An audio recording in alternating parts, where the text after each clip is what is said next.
Et si l'Afrique gagnait la Coupe du Monde, l'Égypte, le Maroc, le Nigeria, le Sénégal et la Tunisie se sont qualifiés pour la Coupe du Monde 2018. Chacune de ces équipes nationales porte sur ses épaules le poids d'un rêve, qu'une équipe africaine triomphe enfin et remporte le trophée sportif le plus prestigieux. L'histoire a commencé avec les pionniers égyptiens en 1934 et a repris après une longue interruption avec la qualification du Maroc en 1970. Puis en 1974, ce fut le tour du Zaïre avant le premier match gagné par la Tunisie de Diahab en 1978. La qualification volait à l'Algérie de Madjer et Belloumi en 1982. La première qualification pour les matchs à élimination directe du Maroc de Khairi et Crimo en 1986. L'ouverture du Cameroun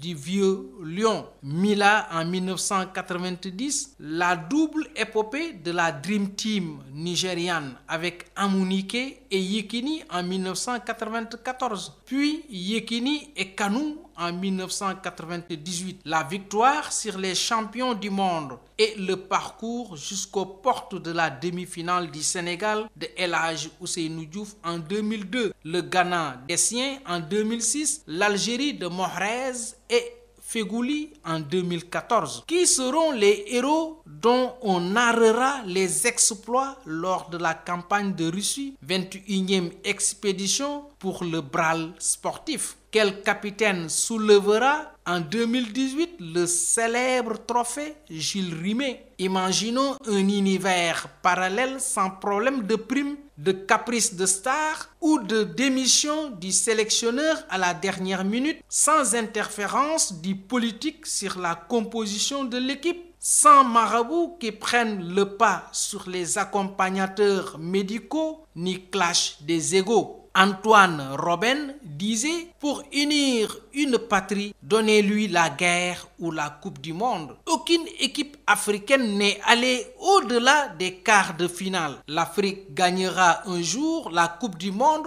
comme elle poursuit inexorablement son développement économique. Jusqu'ici, il a manqué ce petit brin de chance et parfois cette prime aux puissants accordée inconsciemment par les arbitres au moment de prendre des décisions litigieuses. La compétition reproduit les efforts de force et l'ordre établi. À l'Afrique, sûre de son potentiel, est capable d'assurer son plein épanouissement, de basculer la hiérarchie.